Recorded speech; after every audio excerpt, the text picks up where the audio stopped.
Hello viewers, আসসালামু আলাইকুম। তো আশা করি সবাই অনেক ভালো আছেন। আজকে আমি দেখাবো কিভাবে জন্ম নিবন্ধনের অনলাইন কপি ডাউনলোড করবেন। তো অনলাইন কপি ডাউনলোড করার জন্য আপনার অবশ্যই প্রয়োজন হবে আপনার জন্ম নিবন্ধনের 17 ডিজিটের নাম্বারটি। তো আমরা প্রথমে ক্রোম ব্রাউজার ওপেন করে নেই। ওপেন করার পর আমরা সার্চ দিব আহ,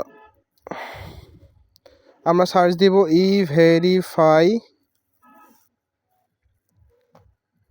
বিডিআরআইএস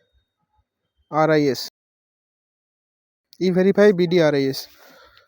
এটি সার্চ দেওয়ার পর আমাদের হোম পেজ, প্রথম যে সাইটটি চলে এসেছে আমরা সেটিতে প্রবেশ করি। প্রবেশ করার পর দেখা যাচ্ছে হোম, তারপর জন্ম নিবন্ধন। আমরা জন্ম নিবন্ধনের উপর ধরে রেখে ডান দিকে দেখা যাচ্ছে জন্ম নিবন্ধন তথ্য অনুসন্ধান। আমরা এটির উপর ক্লিক করব। তো এটির উপর ক্লিক করার পর আমাদের দেখা যাচ্ছে উপরে দেওয়া আছে বার্থ রেজিস্ট্রেশন নাম্বার। আমাদের এখানে 17 ডিজিটের যে নাম্বারটি আছে, জন্ম নিবন্ধন নাম্বারটি, আমাদের এখানে সেটি দিয়ে দিতে হবে। তো আমি এটি দিয়ে দিচ্ছি। তো এটি দেওয়া হয়ে গেলে নিচে দেওয়া আছে ডেট অফ বার্থ। এখানে আমাদের ডেট অফ বার্থটা দিতে হবে। তো প্রথমে দিতে হবে জন্মসাল, তারপরে দিতে হবে মাস, তারপরে হচ্ছে তারিখ। তো দেওয়ার পর আমরা এখানে নিচে একটি ক্যাপচা দেখা যাচ্ছে, আমরা ক্যাপচাটি ফিল আপ করে দেব। তো এখানে যোগ বিয়োগটা করে আমাদের আসতে হচ্ছে 75। তারপর আমরা সার্চে ক্লিক করি।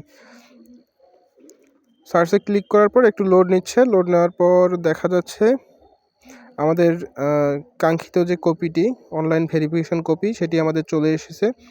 তো আমরা এভাবে একটি অনলাইন ভেরিফিকেশন কপি ডাউনলোড করে নিতে পারবো। তো ভিউয়ার্স, যদি ভিডিওটি ভালো লাগে অবশ্যই লাইক, কমেন্ট, শেয়ার করবেন আর চ্যানেলটিকে অবশ্যই সাবস্ক্রাইব করবেন। ধন্যবাদ সময় নিয়ে ভিডিওটি দেখার জন্য।